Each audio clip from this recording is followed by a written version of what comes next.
Hello and welcome to the Focusing Way podcast. I'm your host, David Battistella. Please share this podcast with others as a way of introducing them to the people, themes, concepts, and beauty of focusing. Our website is thefocusingway.com. Follow us on Twitter at The Focusing Way. This podcast is available on iTunes and Stitcher. Our philosophy is simple: focusing for better living. If you really enjoy this, you can support us by making a contribution via Patreon as well. All the links are on the website. Now, on to the good stuff.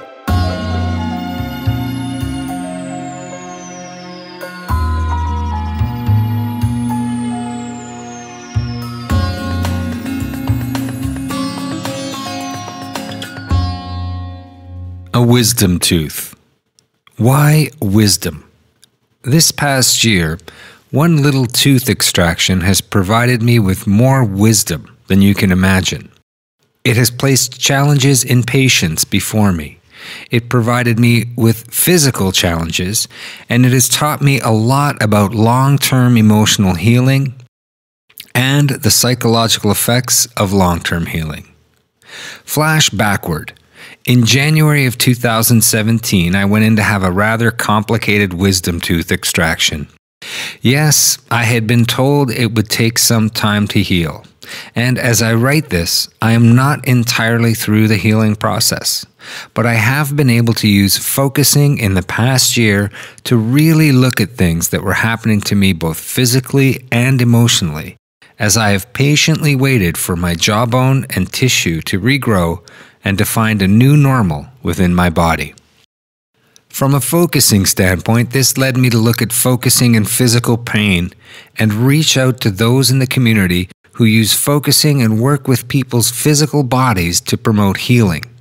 That led me to interesting discussions with Barbara Dickinson as she prepared for hip surgery, and also with Anastasia Brensick and Jack Blackburn, who are body workers who incorporate focusing in the healing process. They are back now to talk about the interesting discoveries and experience they have had using focusing at a body level to promote wellness and a sense of rightness in the body. And now part 2 of my conversation with Jack and Anastasia. As you were saying that, something struck me, and that is that, there are people who just refuse to take any medicine, or they think it is bad. But that little bit of relief that, let's say an ibuprofen, let's say as an example, you take an ibuprofen, and that relieves a little bit of swelling, it can inform not only the body, but the mind of what it's like to not have that pain there. And that then can be something that like the bottom part of the wave I was describing in your experience, where you can experience the relief and then things become tolerable in between. Or you can start to point in the direction of imagining and feeling what it's like to not have that pain in that situation. Now, and that's where I think, what we discount medicine, can be very, very helpful in just opening the psychological door toward what it feels like, what it mentally feels like to experience that part of you without the pain.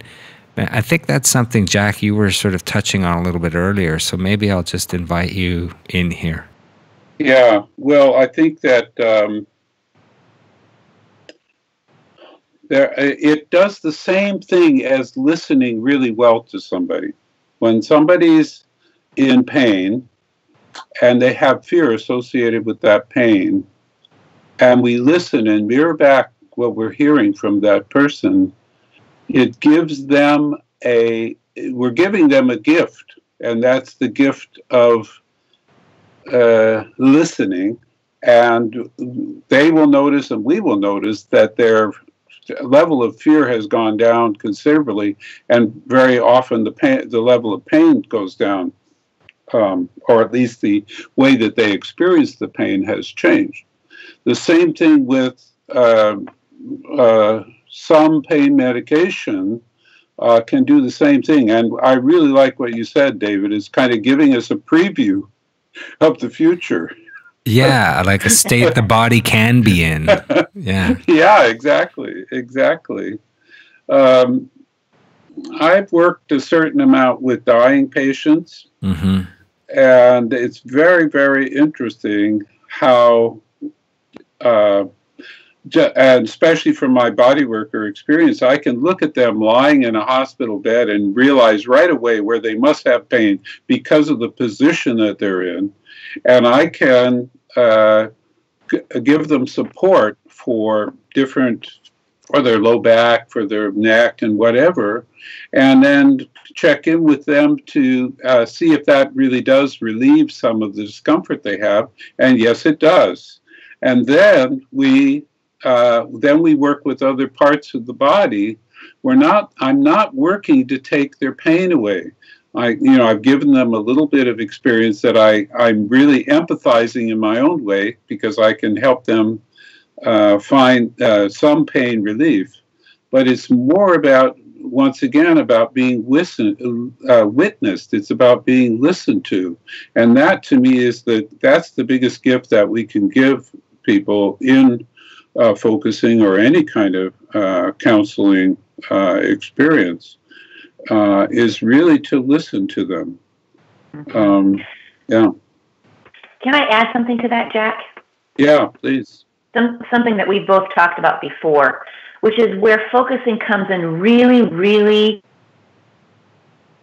well, which is when I'm sitting with pain, let's say a migraine, because I used to get migraines, and I'm sitting and I'm listening to it, and I'm listening to it, and I'm listening to it, and it's saying the same thing over and over. I'm feeling it the same way. Focusing helps us uncover the fresh newness that is waiting to be heard. So I can listen to the pain, but that's kind of a two-way conversation, dialogue. What we want to do is explore the whole of it that includes the pain, and find the nuances that are trying to come forth from it, which informs us and helps us shift the pain experience. Yeah. Something that we talked about in the first interview, David, was about presence. About using the signals that come from our body to come into presence ourselves. And pain, what I've learned over time is pain is always now. It's always a signal that can take us into presence if we're willing to listen to it or be with it. I would say keep it company, but I don't mean that it's some kind of helpless thing. It's a very strong signal, or can be, and it's very, very, it always points to what's going on. That's really interesting about pain, because it's truthful. Okay. Yeah. When we overlay it with the fear and with the stories that Anastasia pointed out that a lot of times when we listen to doctors, because they're trying to warn us about all the possible circumstances, we start catastrophizing when we listen to that kind of language. But when we actually accompany it, it's a very, very different kind of experience. And once again, I'm talking to those of you who are listening who are in chronic pain, to just notice what it's like to what a friend of mine said the other day, be the pain, to be really keep it company. Yeah.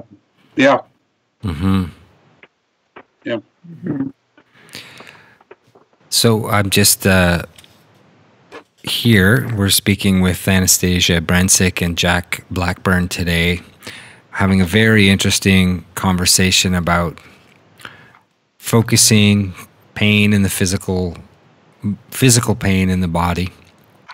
I'm wondering if either of you can share sort of a couple of examples or like a mini case study that, without violating any confidentiality or anything, but just a general sense of the kinds of things that you're seeing when you are bringing a focusing kind of awareness and a presence to pain, and what that can do both in the healing process and the kinds of effects it's having when you're also applying your knowledge of the body and healing.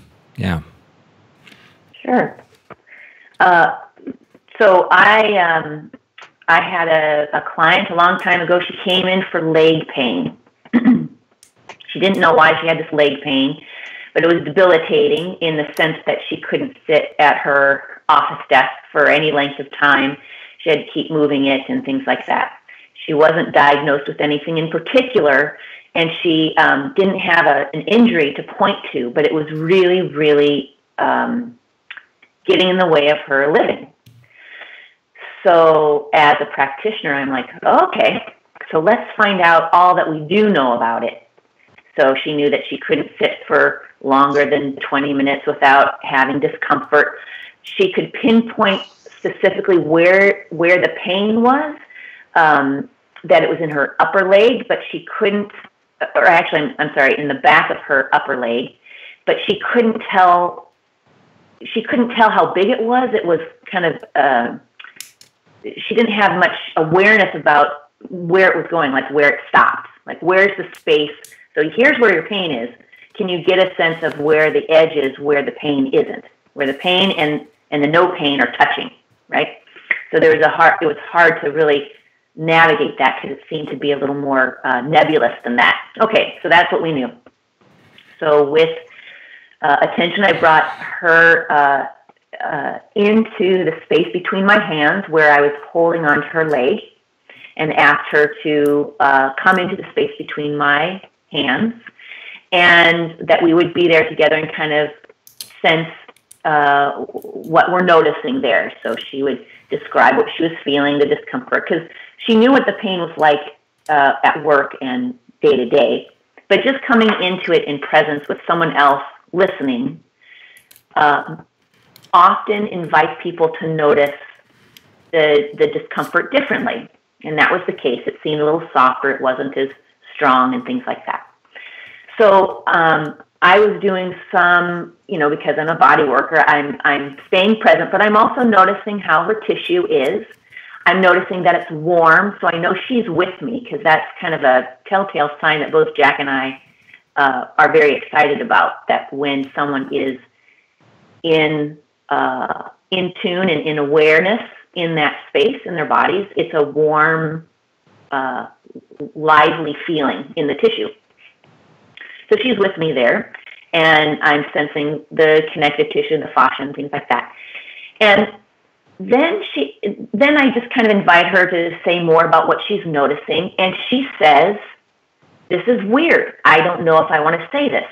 I said, "That's fine. You don't have to say anything. Just notice what's there." And she starts to say, "It's a leprechaun. There's a leprechaun in my leg." And it's interesting. She has she's from Ireland originally. And so I invited her to say, okay, so let's just pay attention, so here he is, here's this leprechaun. And she starts to describe that he has kind of a look on his face like, you can't go any further. I won't let you go any further. And so I invite her to just I'm going to use language that I know now. At the time, I didn't have the articulation and focusing language to really help her. But what basically I was saying was, let's let it be just as it is, and just let it know you're there, and you're not going to push any further than what it's asking of you, which is just to stay with it. So we did, and oh my gosh, she started, and there's a difference here. I want to say she started reporting what she was experiencing inside her body. It was almost like a living story. And I don't mean a story in the past necessarily, but a story that's unfolding for her as she's staying with, sensing this area of her body. And long story short, there's an airplane, and she was on this airplane, and all her friends were down on the ground, and she realizes that there is some sadness and some kind of resolution that comes from acknowledging that she had an affair, and her husband had said she wasn't allowed to be in contact with the friends that were around this affair, and she had to say goodbye to them in order to maintain the relationship. So she stayed with the relationship. She had to say goodbye to her friends, and that brought a deep sense of sadness. Now, interestingly, when that came, the leprechaun left. She had tears, and that sometimes that doesn't happen. Sometimes it's just a relief and a resolution there, but she had some tears with it. And then the leprechaun kind of dissipated, and she could feel her leg. And interestingly enough, the pain left. And she had come in like 6 months after that and just kind of do a tune-up, and it was phenomenal. It was just wonderful. She didn't have the leg pain. There was some ghosts of it when I saw her 6 months later, but it resolved rather quickly, and then that was that. So that's one example. And the difference in following the story that's unfolding there is different than her telling me what had happened in the past. So I just want to say that when someone is in the moment sharing what kind of following the felt sense into the shift, there's a warmth in the tissue, there's an aliveness, and it's like she's following along too, rather than telling me a story in the past, which actually the tissue kind of pauses and kind of gets a bit cool. There isn't the same energy there. So anyway, that's one example. I'm so glad you brought it back to that, the warm, lively feeling, because it sort of touches on something Jack was talking about earlier about intelligent body systems, and how I often say, you cut your finger, man's solution is, or humankind's solution is a Band-Aid, and the body does everything else.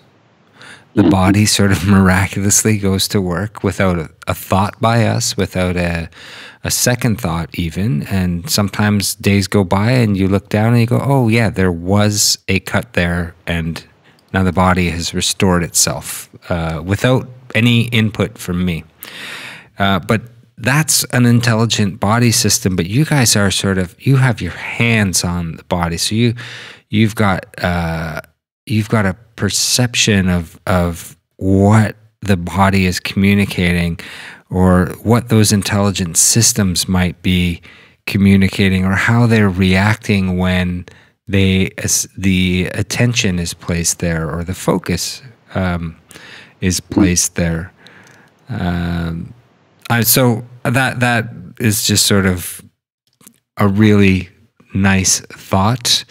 And I also, just the one other thing that, as you were speaking, is this idea that as a person begins to better describe and come into relationship with what their pain experience is, but do you find that the verbalizing of it, the describing and the speaking it has an effect as well? Definitely. That the phrase I use is, the person becomes more articulate about their pain. They become more articulate in their body.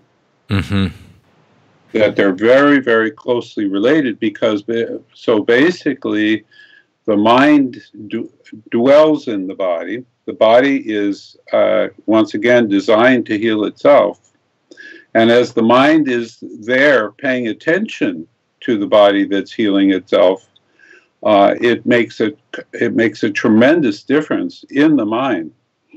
The story I'm going to tell is very much related to that. But anyway, that's a really good question, David. It's really, I think Anastasia and I, we would definitely agree that becoming more articulate and being more interactive with the body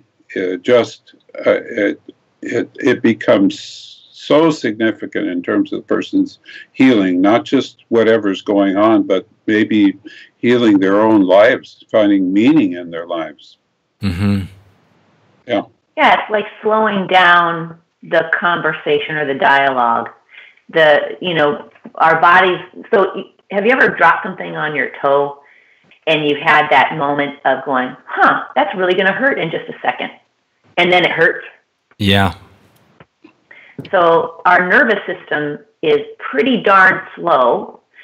And it takes a while for that information to get back to the brain to say, ow, or whatever. The hormonal system works much quicker. So if you need something that all the parts of the body need to know right away, you use the hormonal system to do that, and everything instantly knows what's going on right then and there. Mm. That's, these are just ways of saying there's many different ways of the body communicating with itself, with all these different systems. And when we are moving into integration, into wholeness, into, moving as one whole one, mm-hmm. we must slow down to bring into conscious awareness what's coming forth. And one way to do that is with language. The other thing is that if we are doing focusing with it, it hasn't been articulated yet. It hasn't come into knowing yet because we haven't turned towards it. Right. It's creating as we are, it's being created as we are creating. So that allows this fresh new aliveness that we can't put our fingers on yet until we do it.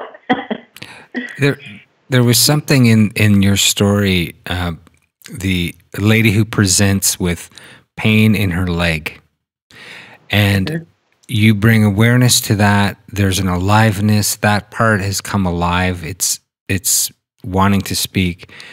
Then she comes into something which maybe seems ridiculous, but you allow the space for that. Like nothing is ridiculous. Like who knows how this thing is going to be verbalized or articulated, but in her case, it comes in the form of a leprechaun who is trying to prevent her from sharing, prevent her from speaking, and then what it turns out being is something being held in the body that's a kind of sadness around an extramarital affair that has, and that's going all the way backwards from pain into that, and then the whole realization of that allows a new sort of way forward and an opening to what presented as pain, but an opening for the way of the body to turn back toward into some kind of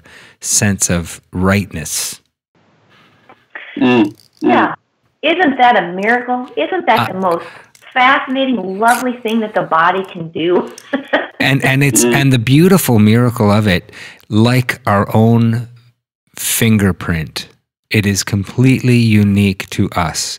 So that experience, you sat in non-judgment and facilitated in a non-judgmental way a process to happen, and it was a leprechaun, and that's what it was for that person, and that person experienced relief from pain. So that is the beautiful miracle, that it's unique to every single person. And I guess what I would say to anyone listening is don't discount what some part of you is going to say, that's ridiculous. Recognize that some part of you is saying, that's ridiculous. Let that be there as well. And get back to turning toward to this part of you that's putting a pain signal at you. It's almost like I want to high five her higher intelligent body, mind, spirit, who found a way to bring her towards this wholeness through the back door. Because if we came in talking about the divorce or talking about the infidelity or whatever, that's got a lot of inflammation to it. So what a smart idea that the body had to come in the back door, a leprechaun of all things that had no particular, it was neutral for her and kind of weird in her experience, but weird enough to keep her curious. And that the leprechaun ended up being the sentinel to make sure she was ready to move forward.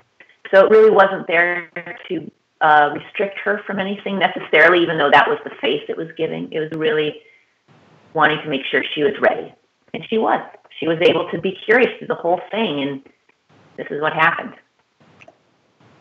So I'll give you my story. I recalled it as you were talking about the leprechaun, Anastasia. Years ago, I was working on a client, and some of the story is pretty graphic. And she was sent to me by a doctor because she had had hemorrhoid surgery. And when she got home from the hemorrhoid surgery, all of a sudden she was in extreme pain because the sutures that the surgeon had tied split her anal sphincter. Now, if you know what that means basically she's got pain in her rectum all the time. And the doctor sent her to me because he knew I did a lot of movement with the body. He thought, okay, you can probably bring more blood circulation and maybe those sutures will heal. So she came to me, and I don't work on the rectum. Most body workers don't. But I could kind of approximate that area with my hand. And I asked her to feel into, I just gave her some kind of energy healing there. I said, what you tell me what you're feeling. And she said, it feels like really, really hot burning coals. And I said, so hot burning coals, what I'd like you to do is notice if you can make that heat stronger than it is right now. And she went in there, she blew on those coals, in terms of her body awareness, and it got hotter. And so I thought, if it got hotter, you can also make it cooler. And and she was able to do that. Wow. And and so we had this kind of little tool that we could work with, which was with her own awareness, going right into where the most intense pain was, turning the pain up, turning the pain down. And we had lots of other things we were dealing with in the session, but I said, why don't you practice that at home? And she was also an artist. I said, if you feel like it, why don't you draw your experience of the pain? So she did both of those things. And she kept practicing that as she would come to see me. And she said, all of a sudden I was going into the pain and I started hearing poetry inside. What? Wow. She started hearing poetry. And then she said, but I don't know, And I said, well, why don't you write it down and bring that next time you come to the session? So she did. And so every time she would come, she would have more poetry to present. And there were words in the poetry we'd never heard before. We looked them up and we found out what the words meant and so on. This poetry was very deep, kind of very spiritual poetry. It turned into something that sounded like The Alchemist to me. I said, God, this sounds alchemical. She said, what's alchemical? Wow. And I said, these are the guys in the 1500s and 1600s that were trying to figure out how everything around us can contribute to our healing and to changes and so on, including turning lead into gold and that kind of thing. Mm-hmm. So she went home and she had a book on her shelf called Alchemy by Maria von Franz. She was a Jungian teacher. She opened the book, and then she had this memory that she had actually done an illustration for that book many years ago. She knew Maria von Franz, and but she never opened the book. She opened the book. She looked at the illustration. She found the illustration she did for the book, and then she started being curious and looking further back in the book, and she found that one of the alchemists, whose name is Jacob Boehm, Boehm, Boehm, had done a illustration in his writing that was almost exactly like her illustration. And wow! So it started her on the path of going deeper and deeper to these experiences that she was having.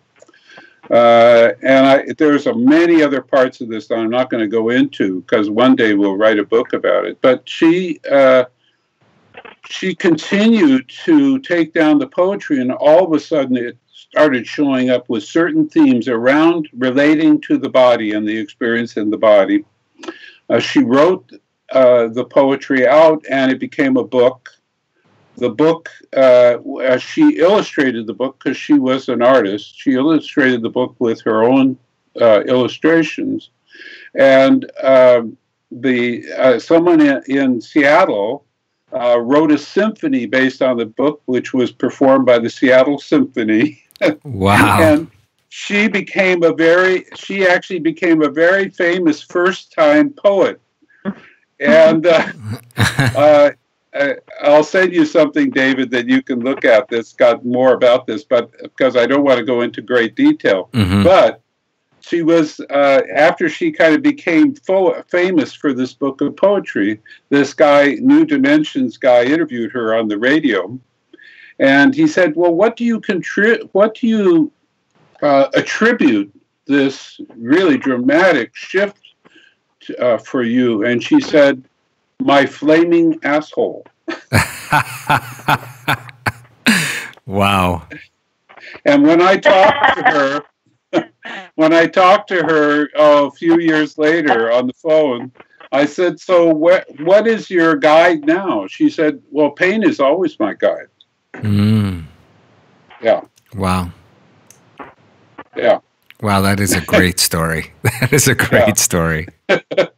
So, but it came really from not just going into the pain, listening to the pain, and noticing that it took her into a much deeper part of herself that she'd never had contact with before.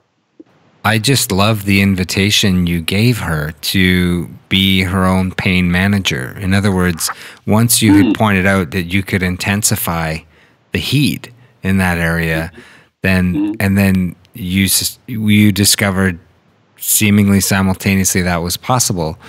Your next invitation was, well, see if you can make it colder then, but that the patient can be that aware, that we as people can be that aware to be the authors of that in a sense, and to turn that up and down and become our own sort of pain managers. That is just, that's a really incredible part of that story, because it does inform how much we can, as we tune in, as we come into these things in a focusing way, how we can tune ourselves and train ourselves to be much more aware and much more even like much more of a participant in our own healing. Yes, exactly. In fact, there's one that Anastasia and I have talked about where the person has pain.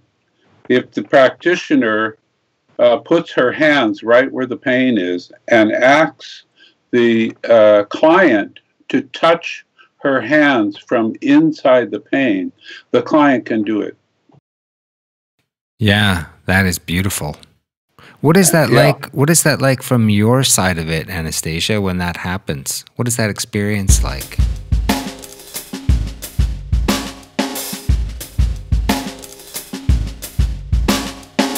Part 3 of this interview is coming soon. Be sure to subscribe to the Focusing Way website to be notified.